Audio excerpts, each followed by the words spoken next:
Her father's ruin forced her to wed the hangman no woman would look at. The rope was already coiled when she came to see me. I don't mean that as something dark, it's just true. I'd finished the work at dawn. A horse thief from Laramie County, asked for no preacher, died with his eyes open looking at the sky, and I was coiling the rope the way a man tends to his tools, methodical, hand over hand. Because if you let a hemp rope sit in a tangle, it rots from the inside and then it fails when you need it.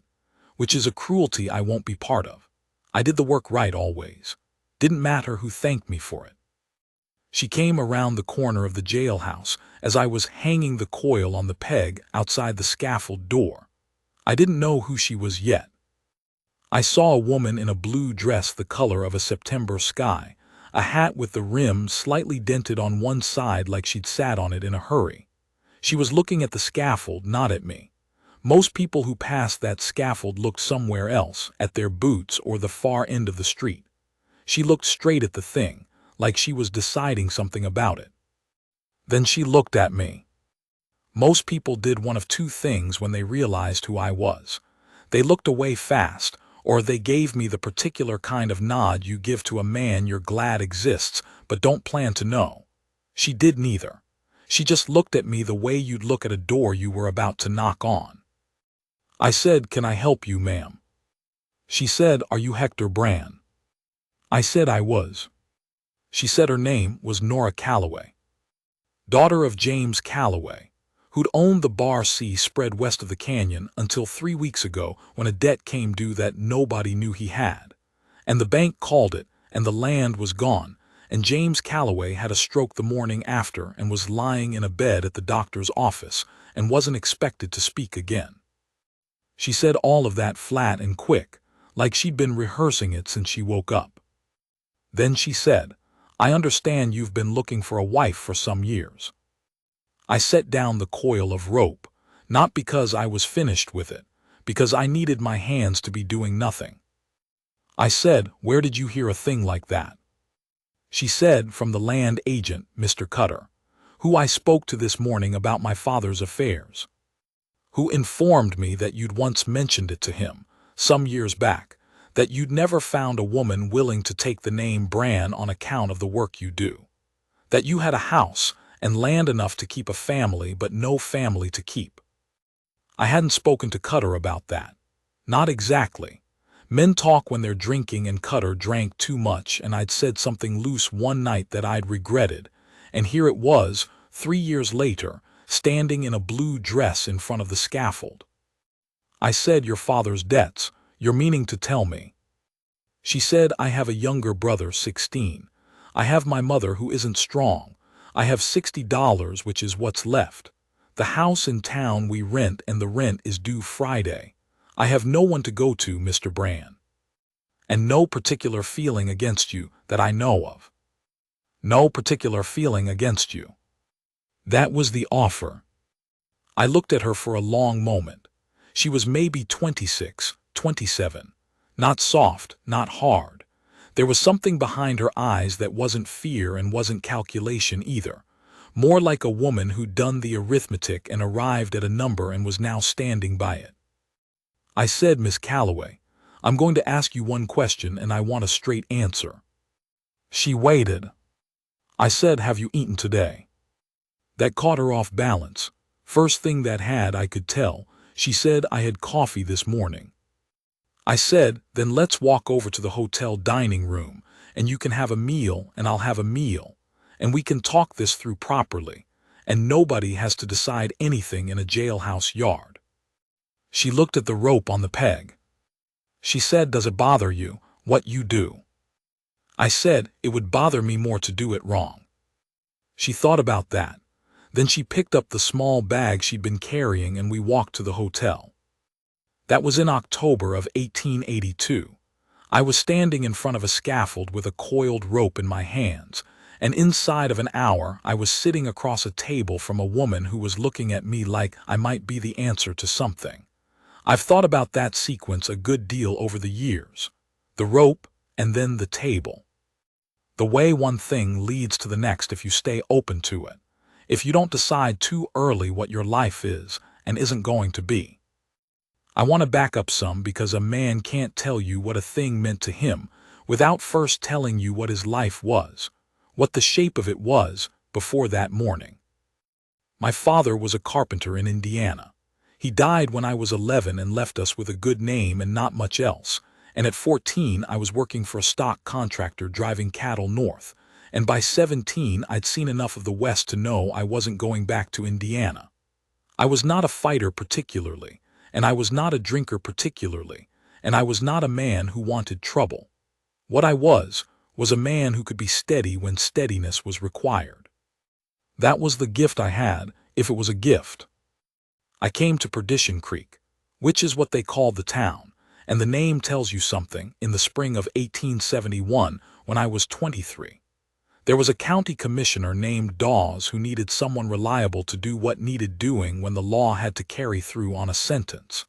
The man they'd had before had done it badly twice, which is a thing I won't describe, and Dawes needed someone who would do it right and keep quiet about the rest of it and not drink. I said I'd take the work. I want you to understand that I wasn't bloodthirsty.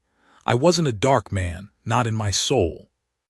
I took the work because it needed doing and because someone had to, and because Dawes was paying $30 a job plus a small yearly wage to be available, and because I was 23 and had nothing and $30 was something. I told myself I'd do it 2 years and then move on to something else. But after 2 years I had a little money saved and the work was still there, and Dawes gave me a small piece of land outside of town as a bonus, and there wasn't an obvious something else to move to, so I stayed. You do a thing long enough and it becomes what you are. That's not a complaint, it's just a fact about life. The work itself, I'll say this much about, I took it seriously. There's a way to do it that minimizes the suffering, a matter of weight and distance and the preparation of the apparatus, and there's a way to do it that doesn't, and the difference between those two things is everything. I studied the subject the way a man studies a craft, from whatever I could find, from other men who'd done it and would talk, and I applied what I learned. Every time. Not because anyone was watching. Because the man at the end of the rope had usually already been through a great deal, and what I could control was what happened at the end of it, and I was going to control it. I found that I could sleep all right most nights. Whether that was because I had a steady conscience or because I was simply built that way, I couldn't tell you. I don't think I was built without feeling. I don't think that's what it was. I think I believed most of the time that what I was doing was part of a structure of law that overall did more good than harm. Sometimes a man would come through who I looked at and thought, this one shouldn't be here, or at least not here yet. The Cal Hester case years later was one of those. Most of the time I trusted the courts had done their work and I did mine. What I couldn't make peace with was the isolation, that I hadn't expected and couldn't get used to, no matter the years. What it meant in Perdition Creek was that people appreciated what I did in the abstract, which is to say they were glad someone did it. But in the particular, meaning at a dance or a church supper or just walking down the main street on a Saturday, they gave me a wide berth. Children were not actively afraid of me, but they looked at me with a kind of careful curiosity, like a snake you've been told isn't poisonous but you're not fully sure. Women of marriageable age were steered away from me by their mothers, not usually harshly, just firmly, the way you'd steer someone away from a mud puddle. I had acquaintances, no friends I'd call real friends. The sheriff, Tom Aldridge, was decent to me and sometimes had a meal with me, but Tom was careful too, careful about what it looked like, and I didn't blame him. The Reverend Father Glennon made a point of shaking my hand after Sunday services every week, which I appreciated more than I ever told him. The land I'd got from Dawes I'd built on. I wasn't a carpenter, but I'd grown up around carpentry, and I had good hands and the house I built was solid. 2 rooms, then 3, then 4, over the years, adding on when I had time and lumber. Not because I had a family to fill it, but because the work was something to do on evenings and weekends when there wasn't anything else, and also because somewhere in the back of my mind I thought, a good house is not nothing. A good house is something a man can leave, or share, or simply stand in and feel that he has made something of his time. By the time Nora Calloway walked around the corner of the jailhouse, I had a 4-room house with a covered porch and a good stone fireplace and 52 acres with clean water on it and a small herd, 12 head of cattle, 7 horses, chickens, 2 pigs. I was 44 years old. I had gray coming into my hair at the temples. My hands were rough but steady. "No particular feeling against you," she'd said. The hotel dining room was nearly empty that Tuesday morning. Mrs. Hargis, who ran the kitchen, brought us eggs and biscuits and coffee without being asked. She'd been kind to me for years, widow herself, practical woman, and she looked at Nora with curiosity and at me without it and left us alone. Nora ate steadily, not fast, not slow. She had a way of being contained that I noticed, like someone who had decided, maybe years ago, that she would not let herself be seen flustered. Her hands were steady. Her posture was straight but not stiff.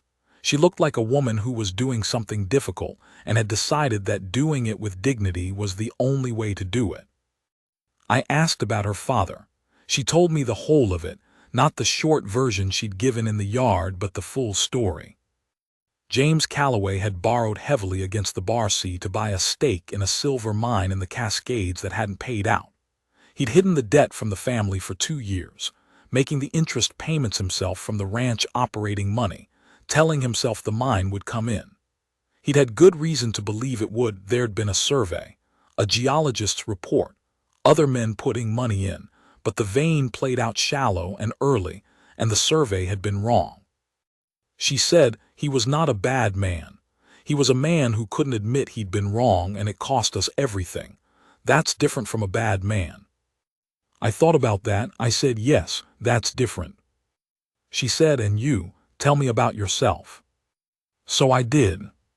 I told her plain and without softening it how I'd come to Perdition Creek, and how I'd come to take the work and how long I'd been doing it. I told her about the house and the land and the cattle. I told her that I was not a drinker and not a gambler, and that I went to church on Sundays and worked hard and kept my word.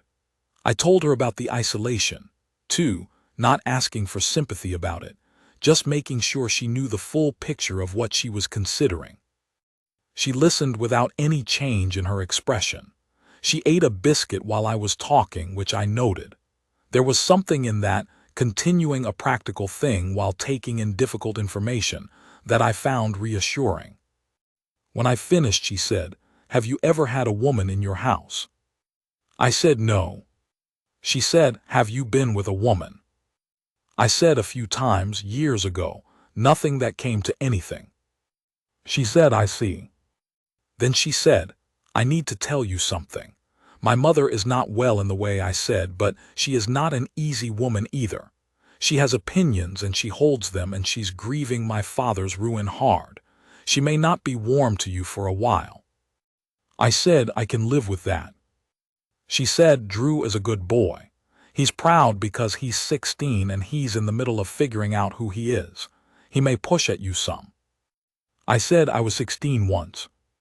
She nodded. She said, "I just want you to go in clear." I said, "I appreciate that. Miss Calloway, I don't know what this is, what you're proposing, what exactly you expect from it." She said, "I expect a roof for my mother and brother and some kind of life for all of us.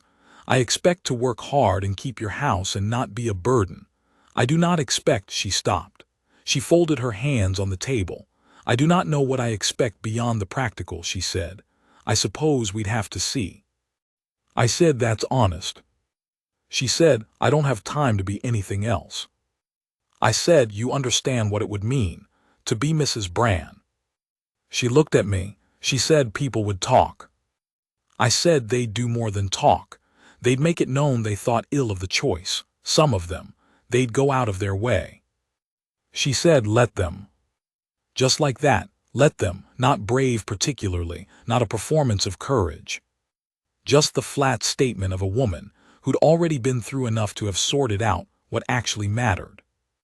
I looked at her across the table for a moment. The way the morning light came through the hotel window, the set of her jaw, the steadiness of her. I thought, this is a real person. Whatever this is, she's a real person doing a real thing for real reasons, and she's being square about all of it. I said I'd want to be fair to you. I'd want it to be a real marriage, not a boarding house arrangement. I'm not asking you to decide about that today, but I want you to know that's what I'd want in time. She said that's fair. We finished our coffee. I paid Mrs. Hargis. We walked out into the October sun, which was still warm for the season, and I said, Friday, you said the rent is due. She said yes. I said, then we should go see Reverend Glennon today. She was quiet for a second. Then she said, I thought you'd want more time to consider. I said I've had 11 years to consider. I know what I want. I just never had anybody willing. She looked at me then. Not soft, not calculating. Something that was maybe both a clear look, a woman looking at a real thing and seeing it clearly, not flinching from it. She said, all right, Mr. Brand, let's go find the Reverend. We were married that Thursday. The ceremony was short. Glennon did it right, proper words, took it seriously the way he took everything seriously. There were 4 people in the church. Glennon, me, Nora, and Mrs. Hargis, who'd come because Nora had no one else in town to stand for her, and Mrs. Hargis was the kind of woman who showed up when showing up was needed. Elsa was with James at the doctor's. Drew didn't come. Nora hadn't invited him, which I thought about later and decided was deliberate. She didn't want to put her 16-year-old brother in the position of having to be dignified about something difficult. After we signed the papers, Glennon shook my hand and held it for a moment and looked at me and said, I hope this is a good thing for you both, Hector.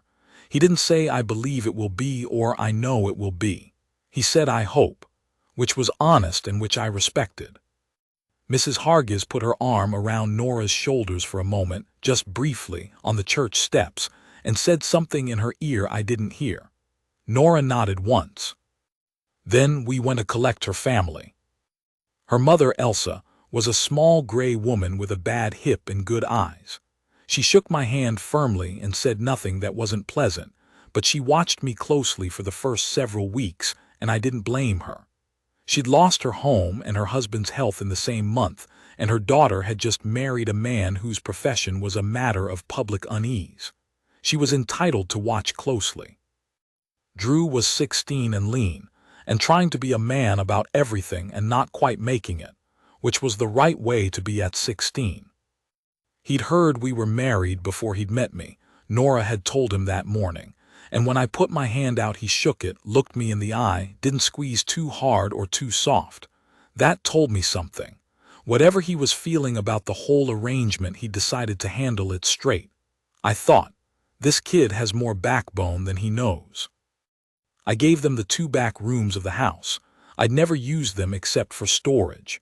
We moved the stored things to the barn and swept the rooms, and Nora put up curtains she'd brought from their rented house in town, blue checked cotton, and something about the curtains made the house feel different. I noticed it the first morning and couldn't name it for a while. Eventually I figured it out. It felt inhabited, not just occupied, inhabited. There's a difference between a man living in a space and life actually being in a space, and I'd been so long without the second thing that I'd stopped noticing it was absent. The first week was careful. We were polite the way strangers are polite. Meals were civil and sometimes quiet. Elsa cooked well, and Nora took over the kitchen from the second day with a matter-of-fact competence that I respected, not asking permission, just moving into the work the way a capable person does when there is work to be done, and they know how to do it. The kitchen had always been the room I liked least in my own house. Inside a week it had become the room that smelled best. Drew helped with the stock. The boy knew cattle, which made sense. He'd grown up on a ranch, and he was stronger than he looked, and he didn't complain, and he did what I told him without back talk, which I hadn't expected and appreciated. There was one moment early in that first week when I corrected the way he was securing a gate latch. It needed setting a certain way or it worked loose in wind. And he looked at the latch and then at me and said, "Yes, sir," and fixed it. Not resentful, just practical. Taking in information. That one sir told me the kid had decided to give this a real chance, and I filed that away and made sure I was worth the decision. There was a Sunday, the second week, when I came back from church to find Nora on the porch with coffee. She handed me a cup without being asked and sat in the other chair, and we looked out at the land for a while, the way people who know each other look at land together. She said, "How was it at church?" I said, "Fine. Glennon preached from Mark. The marshals didn't look at us. Mrs. Hargis sat beside me, which she didn't have to do." Nora said, "The marshals will come around." I said, "They won't. They're a proud family and they feel the connection is beneath them. That's their word, not mine."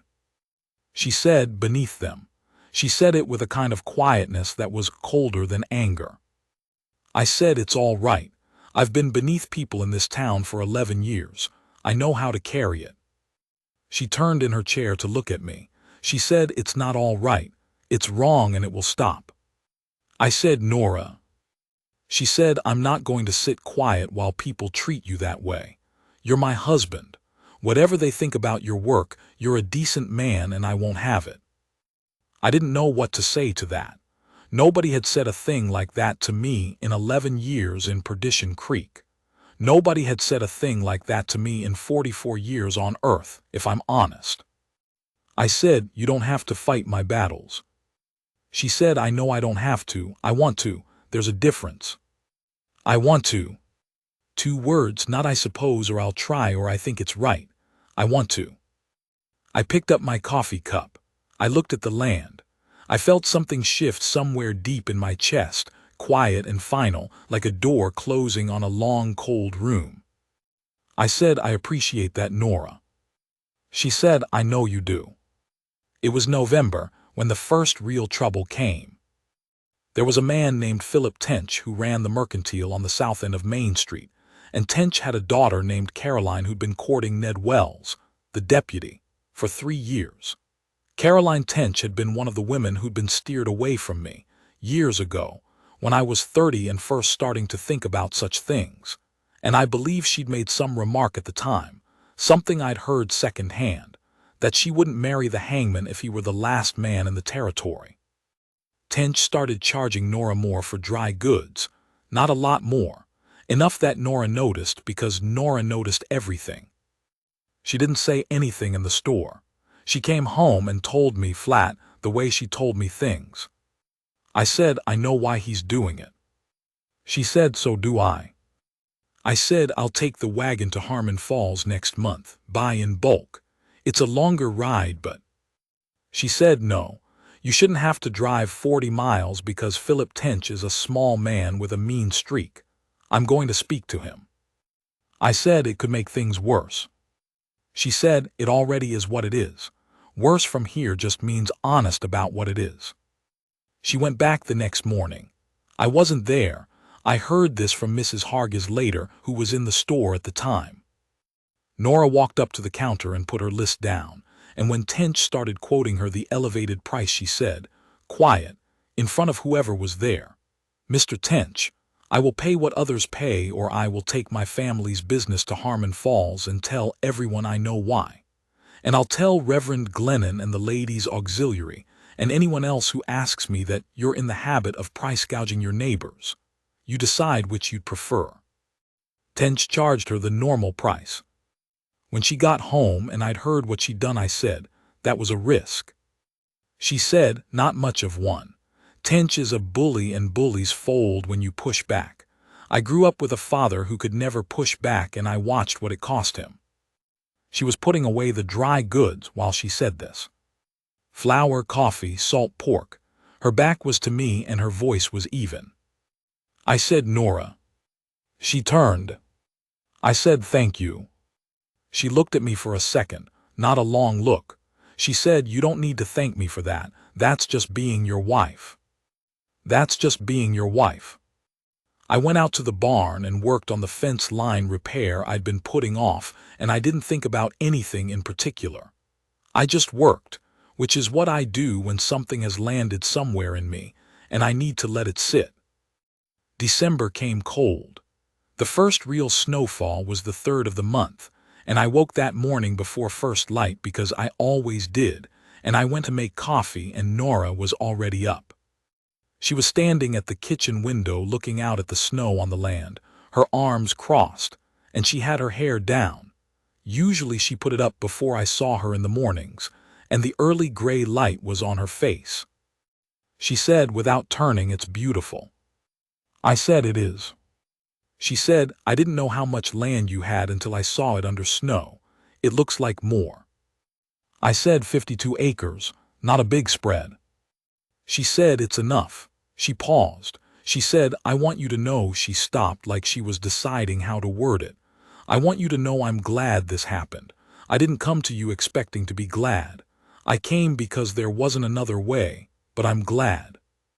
I stood in the kitchen with the coffee pot in my hand, and I looked at her profile in the gray light, and I thought, this is the kind of thing a man could go his whole life and never hear. I said, "So am I." She turned then and looked at me. Just looked at me, her arms still crossed, her hair loose, the snow outside the window. It was the kind of look that doesn't need anything added to it. The kind of look that says, "I see you," not who you are to the town or what you do for a living or what your name means to other people. You. I poured the coffee. She uncrossed her arms and came to the table and sat down, and we had our coffee in the quiet kitchen with the snow coming down outside and her mother still asleep, and Drew still asleep, and the whole world outside the window white and still. January. There's something I haven't told you yet because it didn't come up until January, and I need to be plain about it. There was an execution in January. Man named Rourke, convicted of 2 murders over in the next county, sentenced to hang. They brought him to Perdition Creek because our scaffold was sound and their county didn't have one built yet. It was a straightforward thing. I'd done the preparation, done the arithmetic on the drop, everything right, but Rourke was a known man with a known gang, and 3 of his associates rode into town the night before, and there was a question about whether things would be safe. I didn't tell Nora why I was checking the loading on the rifle I kept above the door. I just did it. She watched me do it. She said, "Is there trouble coming?" I said, "Might be, probably not. Some of Rourke's people rode in." She said, "All right." She wasn't frightened, or if she was, she didn't show it. She told Drew to stay close to the house, and she got the other rifle down. I had too, both in good order, and checked its load herself. She knew how. Ranch girl, I should have expected it. The trouble didn't come. Rourke's men watched from the far edge of the crowd and didn't move, and Rourke was hanged at 9 in the morning, and they rode out by noon. But Nora had stood on the porch with the rifle in the crook of her arm the whole 2 hours I was at the scaffold, and when I came home, she was still there. I came up the porch steps and she was looking at me, and there was something in her face I hadn't seen before, something past the usual steadiness, something a little raw.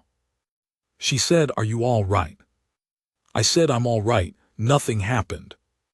She said, "It's not nothing, what you do." I said, "Nora." She said, "I know you think I understand what you do, and I do in the practical sense. I understand what it is. But watching from the porch today, that's different from understanding it." She stopped.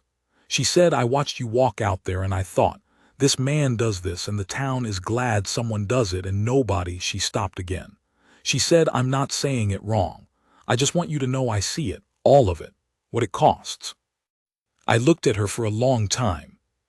I said, "Nobody's ever said that to me." She said, "I know, I can tell." She looked at me level and even. She said, "I see you, Hector, I want you to know that." She put her hand on my arm then. Not a gentle touch, not soft. Her hand was cold from standing out in January, and it gripped my arm at the elbow with a firmness that was just, there was no performance in it. No sentimentality. It was the grip of a woman who meant what she said and wanted you to know it through your coat. I covered her hand with mine. We stood on the porch in January, and the world was cold and quiet, and I felt something I didn't quite have a name for. Something like coming to a place you've been heading toward for a long time without knowing you were heading anywhere. February through April, I'll tell you faster because some things earn their words and some things are just the fabric of living. And what I want you to understand is that the fabric changed.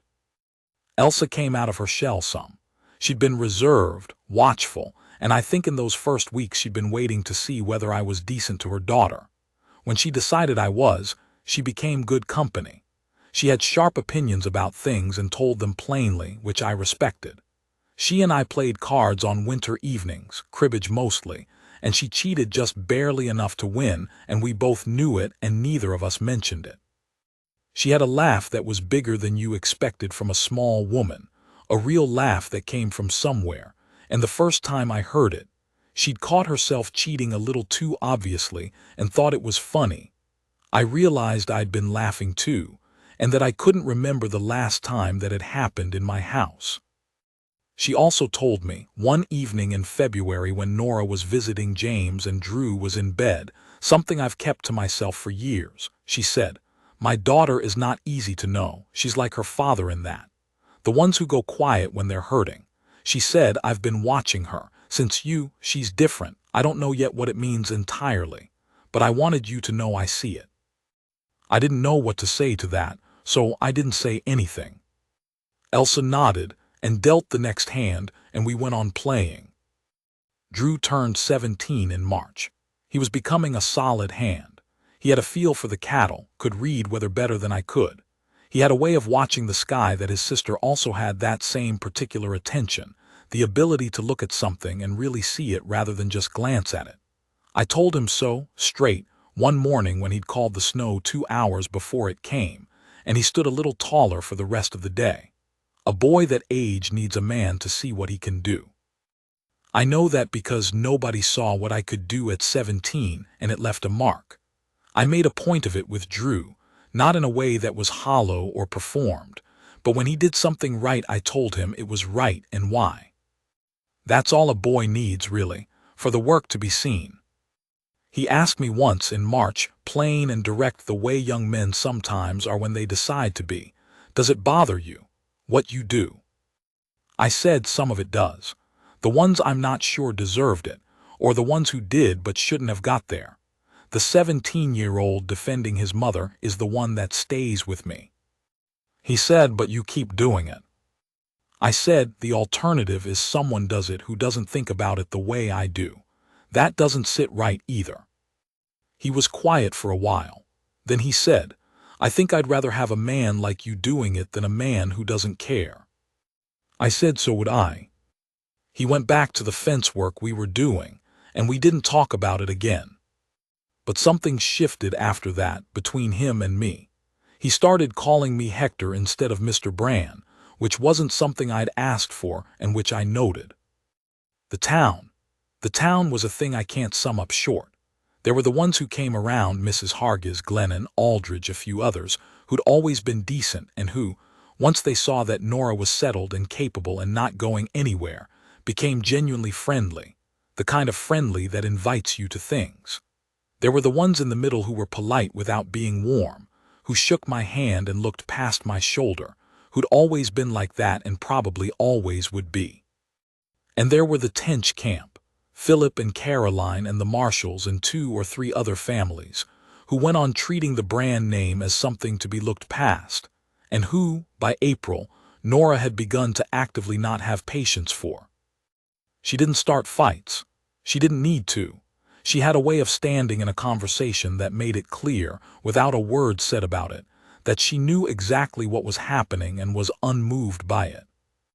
I watched her do it at the spring social, when Margaret Marshall tried to exclude her from the planning committee by simply not mentioning when the meetings were, and Nora found out and showed up at the meeting and sat down at the table and looked at Margaret Marshall with a look that was perfectly pleasant and also absolutely iron and said, "I heard there was a committee.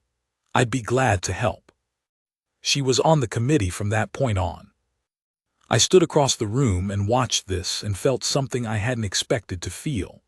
Pride. Not the pride of ownership. The pride of recognition, of watching someone show what they are and knowing you were right about them when you first looked across a hotel dining table and decided to try. On the ride home she said, "Was that all right?" I said it was more than all right. She said, "I didn't want to embarrass you." I said, "You couldn't embarrass me on your worst day." She was quiet a moment. The road home was dry and the horses moved easily in the April evening. She said, "I like your laugh. You should know that. You don't laugh enough." I said, "I don't have a lot of occasion usually." She said, "You do now." She meant it as a simple observation. It landed as something more. There was a night in May. I want to be careful about how I tell this because it matters. We'd been married 7 months. The arrangement between us had become, in those months, something more than arrangement: meals together, evenings on the porch, Sundays, the particular comfort of knowing someone would be there when you came in the door. But it had stayed, in the one sense, formal. I'd meant what I said in the hotel dining room about not pressuring her, and I'd meant it enough to hold to it even when it was a thing I held to with effort. She was the one who came to me. We'd had a good evening. There had been a letter from her father's doctor saying James Calloway had spoken 2 words that morning, his first words since the stroke. He'd said Drew's name. It wasn't much, but it was something, and Elsa had cried, quietly, in the kitchen, and Nora had held her mother for a long time, and by evening there was a lightness in the house that had been missing. Drew went to bed, Elsa went to bed. Nora and I sat on the porch in the May dark, which smelled like sage and the coming summer, and talked for a while about nothing in particular. The fence on the north pasture that needed new posts, a foal that was coming sometime in the next few weeks, whether we might plant more in the kitchen garden this year if the water held. At some point she said, "Hector." I said, "Yes." She said, "You've been patient with me." I said, "I haven't minded." She said, "I know you haven't, that's part of what I mean." She was quiet a moment. She said, "I came to you because I had to. I want you to know that somewhere in the last 7 months it stopped being that. It's become something I'd choose, if I was choosing from a free position. I'd choose this, I'd choose you." I sat with that for a moment. The sage smell, the early stars. She said, "I thought you should know." I said, "I'm glad you told me." She stood up from her chair and came to where I was sitting, and she put her hands on my face, both hands, cold fingers against my jaw, and she looked at me in the dark and she said, "You're a good man, Hector Brand. You've always been a good man. The town's been wrong about you, and I intend to spend considerable time making sure they know it." I put my hands over hers. I said, "You don't have to make anybody know anything." She said, "I know. I want to, there's a difference." She'd said that once before, months ago, about Tench. "I want to, not I have to." The same words, and they landed the same way, with a kind of weight that was not heavy but was real. I held her hands against my face for a moment, both of us in the dark, the land quiet around us. "I should tell you about a thing that happened in late June, because it's part of what I need you to understand about what that year made me. There was a boy, 17, who'd been convicted of killing his stepfather. The stepfather had been beating him and his mother for 3 years, and the boy had finally put a stop to it in a way that was understandable but still against the law. He was sentenced to hang. The judge had no discretion. The law was the law, but the judge was a decent man, and he hated the case, and he told me so when he gave me the paperwork. The boy's name was Cal Hester. He was small for 17. He had dark eyes, and he wasn't afraid, which was the worst kind. The ones who weren't afraid died harder because they spent their last days feeling the weight of what they'd done rather than just the fear of what was coming, and that's a heavier thing to carry. Fear at least fills up the time. Grief and remorse, the kind that doesn't flinch from itself, that looks straight at the thing that sits different. I spent time with him in the 2 weeks before, more than I usually did. I brought him books, which he couldn't read well, so I read to him. Dime novels mostly, which wasn't literature, but he liked them, liked the cowboys and the narrow escapes, and I didn't see any reason to give him something improving when improving was not what the situation called for. I made sure he had decent food. I asked the deputy to get him a pillow that wasn't stuffed with sawdust. I wrote a letter to his mother for him because his hands shook too much to write it himself. He told me what to put, plain, not fancy, just that he was sorry he'd left her in a harder place than before and that he loved her, and that what he'd done thinking of her, and he didn't regret the reason even if he regretted the outcome. I wrote it out exactly as he gave it to me. I told Nora about it one evening and she listened and she said, "Is there anything to be done?" I said, "The judge has written to the governor. The governor might commute it to imprisonment. Nobody knows. The judge thinks it's a 50-50 thing at best." She said, "What can I do?" I said, "There's nothing." She said, "What can I do?" So she went to see Cal Hester's mother, who was a woman with nothing left to give a church and no standing in the community, and who was living in a single rented room on the east end of town and spending her days sitting in a chair by the window. Nora sat with her for 2 days. She took food. She took Elsa, who was good at sitting with people in grief in the particular way that older women who have known loss tend to be, not trying to redirect or brighten, just present, steady, making tea and being there. Nora didn't try to fix anything because there was nothing to fix. She just sat with the woman and made sure she wasn't alone. The governor commuted the sentence to 20 years. The letter came 4 days before the scheduled date. I went to the jail as soon as Aldridge brought it over and told Cal myself. I didn't have the sheriff tell him. Felt like my job to tell him. He put his face in his hands and his shoulders shook for a while, and then he straightened up and said, "Thank you, Mr. Brand." That was all.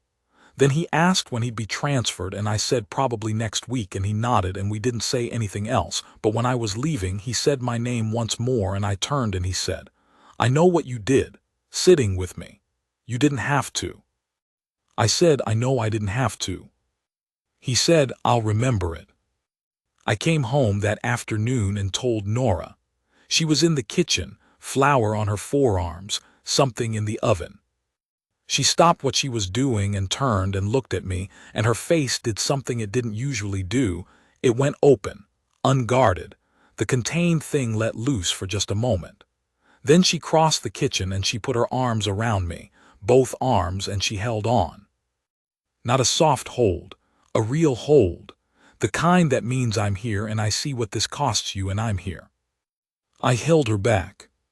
We stood in the kitchen for a while, just that. The smell of whatever she'd been cooking.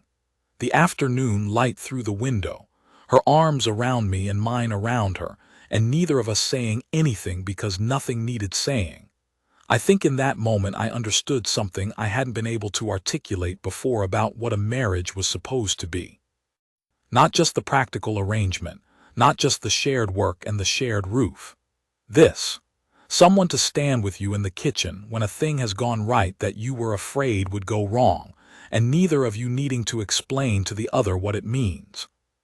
That fall, when the year turned toward cold again, some things had settled that I want to tell you about. The Marshalls came around.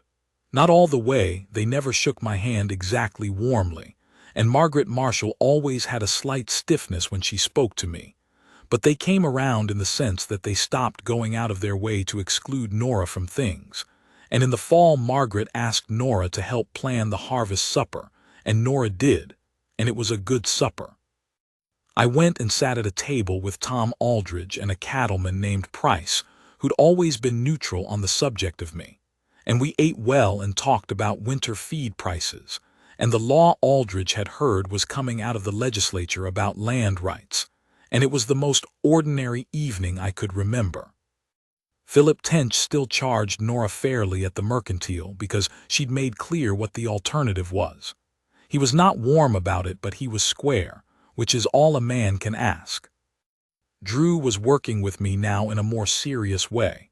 I'd started teaching him what I knew about land and stock and the small business of running a spread. He took to it.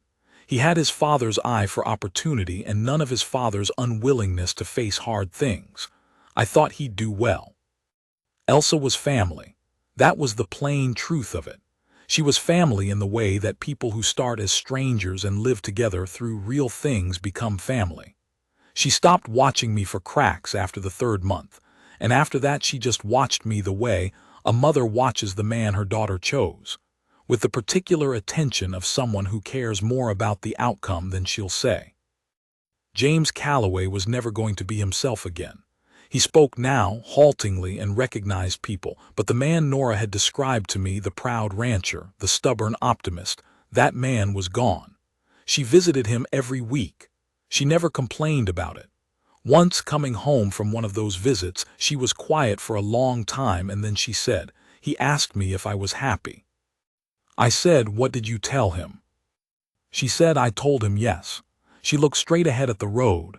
She said, "And it's true," which I didn't expect when I said it. "It's just true." I kept my eyes on the road too. I said, "I'm glad." She said, "So is he." I want to end on a night in November, a year and a month after we were married. It was cold. The first hard freeze had come in early in the night, and the windows were furred with it, and the fire in the big room was going well. Elsa had gone to bed early. Her hip was bothering her with the cold, and Drew had gone into town for the evening, some young people thing I didn't ask about. Nora and I were alone in the house. We'd been alone in it before, plenty of evenings, but this particular evening had a particular quiet to it, the deep freeze quiet where even the wind goes down and the world just stops. The fire, the lamplight, the ice on the windows. She was at the table with some mending. I was reading, or trying to. I kept not reading, kept looking at her instead, at the lamp light on her face, at the way she held the needle, at the gray that was starting to come in at her temples, which I'd noticed for the first time a few weeks ago, and hadn't told her about because I wasn't sure how to say that I found it lovely. At some point, she looked up from the mending and caught me looking. She said, "What?" I said, "Nothing, just looking." She said, "You're a strange man, Hector Brand." I said, "I know." She put the mending down. She said, "I want to tell you something, something I've been thinking about saying for a while." I waited. She said, "When I walked around that corner of the jailhouse last October, I was scared. Not of you, of the whole thing, of what it meant that I was doing it, that this was what we'd come to, my family and I, that I was going to have to make this work, and I didn't know if I could." She looked at me level. She said, "And then you asked me if I'd eaten. You didn't ask what I was offering or what I wanted or whether I was sure. You asked if I'd eaten." She stopped. The fire popped. The ice held quiet against the windows. She said, "I knew then. I didn't know what I knew exactly. I just knew you were a particular kind of man. The kind that notices a thing like that. The kind that thinks about the practical first, because the practical is what hurts. And if you can address the practical, then you can look at the rest together." I said, "I just didn't want you deciding anything on an empty stomach." She said, "I know, that's what I mean." She stood up from the table and came and sat beside me, close, her shoulder against mine, and she looked at the fire for a while, and I looked at the fire too. She said, "The town had you wrong, Hector, you know that." I said, "I've made my peace with the town." She said, "I haven't entirely, but I'm working on it." She said, "I want you to know you've never been what they thought you were. You've been what I know you are. That's the truth of it, and I'll say it to anyone who asks." I said, "Nora." She said, "What?" I said, "You're the only one who ever needed to." She took my hand. Not a gentle hold. Her real hold, the one that means I'm here. Her fingers through mine, both of us looking at the fire, the freeze deep outside the walls of the house I'd built room by room over 11 years. The house that was full now, full in all the ways it hadn't been before. The fire settled. The lamp held steady. The land outside was cold and dark and mine, and the woman beside me had chosen to be there, chose it the same way she did every morning, by staying, and there was no louder thing in the world than that choosing. A man can go his whole life unrecognized. He can do the work nobody wants to name, live in the house that's big enough to echo, go to sleep each night in the knowledge that he is useful and necessary and nonetheless unseen. Or he can come to a day when a woman who had no reason to look turns and looks, who had every reason to give up on a man like him and didn't, who came in out of necessity and stayed out of something else, who takes his hand in the firelight of a November evening and makes it plain, without a word about it, that she sees exactly who he is and finds it worth the staying.